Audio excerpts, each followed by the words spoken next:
All right. Good afternoon, everybody. My name's Eric Soa. I'm the Agile coach for the mobile cloud here at Salesforce. Let's get the show on the road. I want to thank you for choosing to spend your time with me today, your valuable time, and I'm confident that the investment will yield dividends in your personal and professional lives. But before I begin, I have to say that you should base your purchasing decisions on products and services that are currently available. All right, so a day in the life of a Salesforce admin. And my day job as an Agile coach is to help teams improve productivity, efficiency, effectiveness, and even happiness. I'm a fully qualified Kanban coaching professional, but you don't have to be an Agile coach to make your work better. In fact, I've observed in my experience that beginners often make the most amazing improvements. I'm here to help you become an even more awesome Salesforce admin. So let's talk about your work. Your company invested in Salesforce for a very good reason. It will give you better business results. And you have a key role to play. As your company's Salesforce admin, you're holding the keys in your hands. So much of what your company wants to accomplish depends on your knowledge, your skills, and even your system privileges. So naturally, you're very much in demand. All of your stakeholders, and there are many, are always asking you to do things for them. It's both a great opportunity and a potentially overwhelming challenge. So when will it be done is perhaps the most common question in knowledge work. The finish line looming in front of you can be very stressful, and actually putting it behind you, shipping that work and rolling it out to your stakeholders can be an immense relief. The problem is that you have many work items and therefore many finish lines. And when you're very much in demand, you can become overloaded. When you're overloaded, you start more work items than you can finish.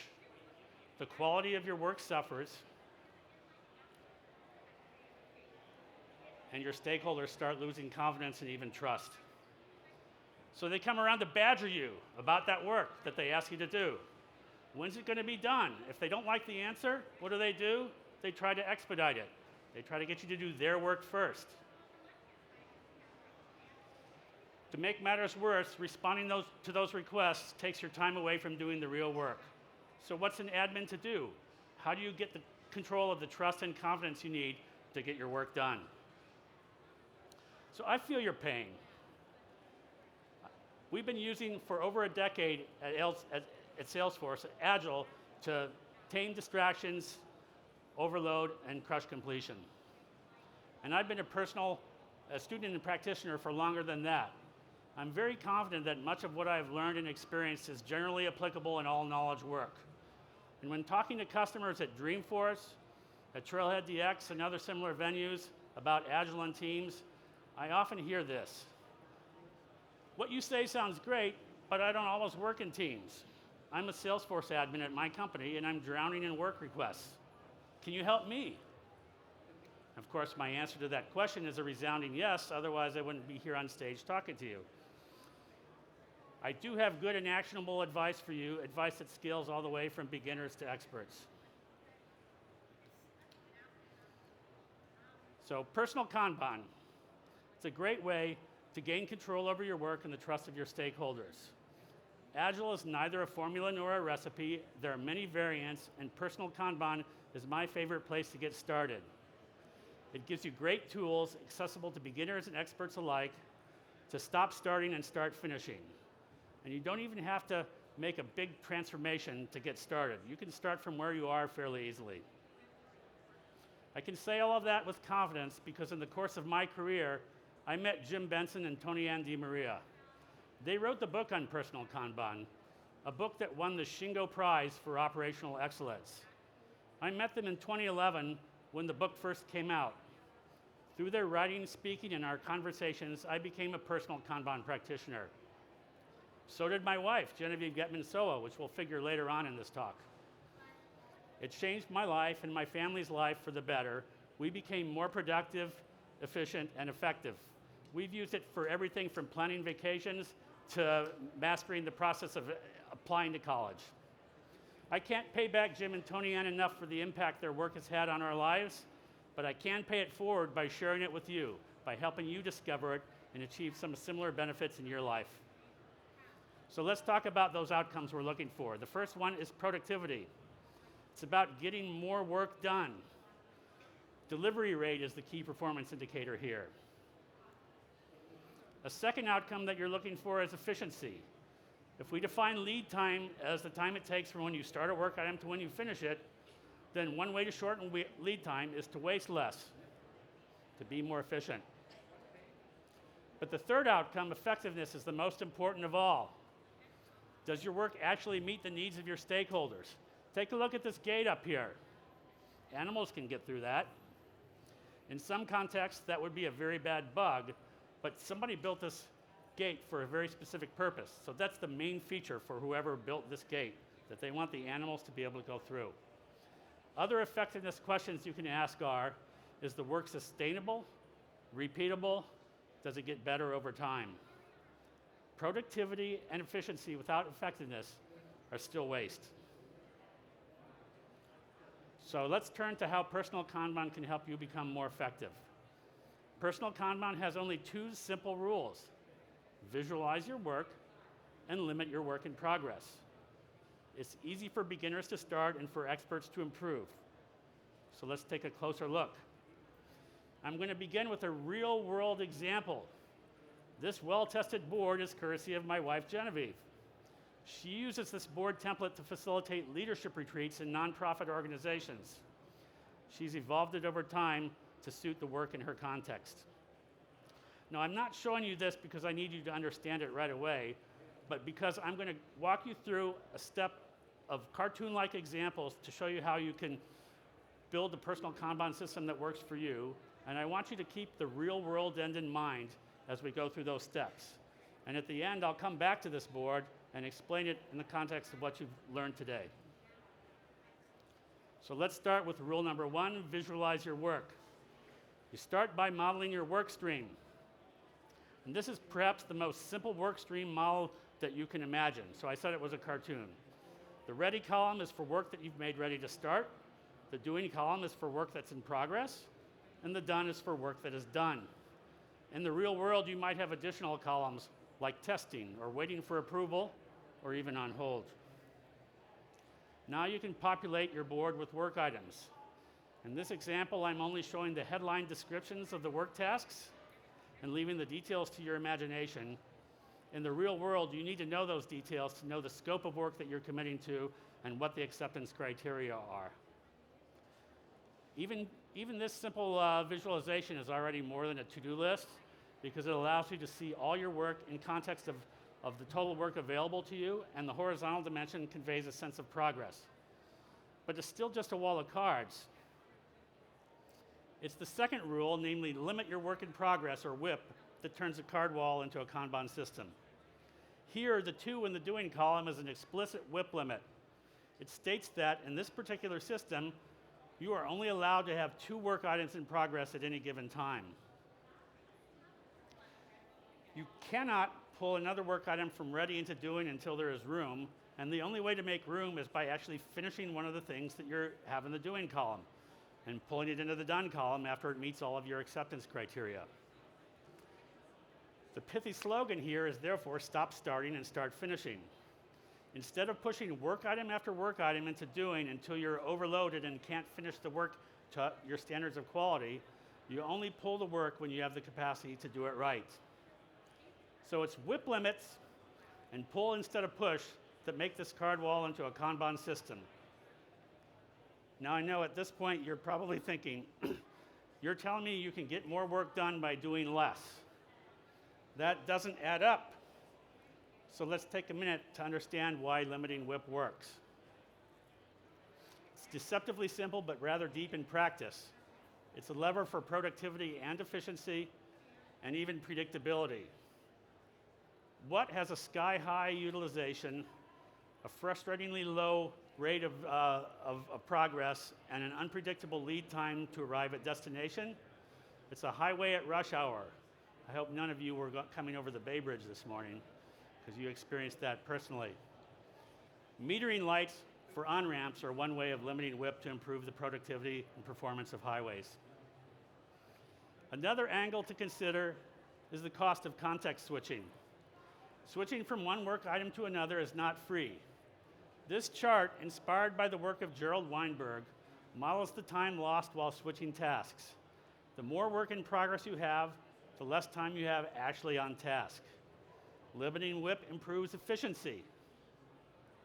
You have to choose your WIP limit to balance flexibility and efficiency in your context. So there's no right answer for the WIP limit. You have to find the one that works for you. There are good reasons why limiting WIP works, but perhaps the first one that you will experience when you put this system together for yourself is the clarity and focus in the act of choosing what work to do next. You have limited slots for WIP, so you have to choose wisely. I did say there were only 2 rules, and those 2 rules do help with productivity and efficiency. Limiting WIP keeps your work moving, and making it visible helps you spot and remove waste. Effectiveness, however, is specific to your context. You need to find a system to pull the right kind of work for you and help your stakeholders the most. So let's start with pulling the right work at the right time, because that's the beginning of the effective work loop. We need to talk about prioritization and planning that takes into account your business context and provides clarity to your stakeholders. You've probably all seen magic quadrants before. They're a way of modeling 2 complementary quantities. I'm going to show you 3 different quadrant patterns that can serve as lenses to help you understand the context of your work options and help you pull the right selection of work. Let's start with urgency and importance. This is sometimes called the Eisenhower Matrix. If you have too much mission-critical work in the important and urgent upper right quadrant, you are probably in an unhealthy and reactive situation. So you should pull more work in the important but not urgent quadrant for long-term sustainability and quality. You need the right kind of balance of work. Or consider impact versus effort. Sometimes the really important work is expensive, integrating with an external business system, for example. But don't underestimate the power of bargain hunting. Your understanding of powerful Salesforce features can get you big wins for relatively little effort. So find the highest value of work on your backlog and pull work according to time available and return expected. Finally, you should also consider the type of work. How much of your work is actually planned versus unexpected and needed right away. These 3 prioritization lenses are not the only ones that you can imagine. Find one or invent one that works for you. So, the goal of those prioritization patterns is to help you pull the right work at the right time. But to close that effective work loop, you need to reflect on what you learned while doing the work and rolling it out to your stakeholders. Did you choose wisely? Can you choose better the next time? Let's talk about what happens after you complete work items. Just because you're done, the work is done, doesn't mean you are finished. By inspecting your completed work items, you can extract insights. You can use those insights to improve your work process. Maybe you can make better decisions about which work to pull. Maybe you're missing a column in your workstream model. Maybe you need to adjust the WIP limit. So let's look at some patterns for extracting insights from the work that you've done. As with prioritization, I'm going to start with the Eisenhower Matrix. If you sort your completed work by urgency and importance, you can find out whether you actually control the work that you're doing. How much of your work do you actually control? If you spend all of your time fighting fires, you probably didn't get around to building reports that don't break. So use that insight to make a better choice of pulling work the next time. This pattern shows how work is balanced between deadlines and other priorities. If you missed the deadline for your big impact integration project, ask yourself, was it really ready to start? Or did you learn expensive new requirements along the way? Finally, sorting your completed work by professional satisfaction can help you stay happy and engaged. Did you enjoy the work? Was it easy to complete? Did you learn something useful to help you in your future work? If trailheads are giving you superpowers, do more trails. Again, this is not an exhaustive list, so you should find or invent patterns for inspecting and adapting your work that work for you in your context. Now we're ready to pull it all together and see the whole feedback loop. You have just implemented your very own personal Kanban system and Deming improvement cycle. You've implemented a system for controlling and improving your Salesforce admin work. You're accelerating progress towards the business outcomes your company is using Salesforce to achieve. You are becoming an even more awesome admin. So we're almost to the finish line. To finish up, I want to return to that real-world example I showed you earlier, the work that's courtesy of my wife, Genevieve. Like me, she learned personal Kanban from Jim and Tony Ann. Like you, she's not an Agile coach. She's just trying to get work done. She's a consultant who facilitates leadership retreats for nonprofits. Her clients hire her because, like all of your stakeholders, they have a bigger appetite for getting work done than they have capacity to achieve. Their eyes are bigger than their stomachs, and they need help figuring out how to get the most important work done. So this board that she developed after learning from Jin and Tony Ann is her go-to tool for a day-long leadership retreat. And you can see everything that we talked about so far in this actual real-world board. The pool of ideas is where she collects the appetite for work from all the diverse stakeholders that are on a nonprofit board. By taking them through the planning and prioritization exercise in the planning column, some of the work gets discarded and some of it gets made ready to execute. The WIP column is, of course, about execution, and this particular board has a WIP limit of 3. You can see there is both a finish column and a complete column. That's where the insight extraction happens, the inspect and adapt work that I described a little bit earlier. So the small size of the whiteboard is a feature, not a bug, because nonprofits have a limited capacity for doing work. And by visualizing the work in a way that enables her stakeholders to see all the work in context, they're able to make better decisions, including the difficult decision of discarding work that they want to do but have no chance to complete in order to focus on the work that they must complete. And you can do that too with the help of Personal Kanban. I've walked you through the process of setting up a system and operating it that you can use to tame distractions, relieve overload, and crush completion in your work stream. You don't have to remember it all right now.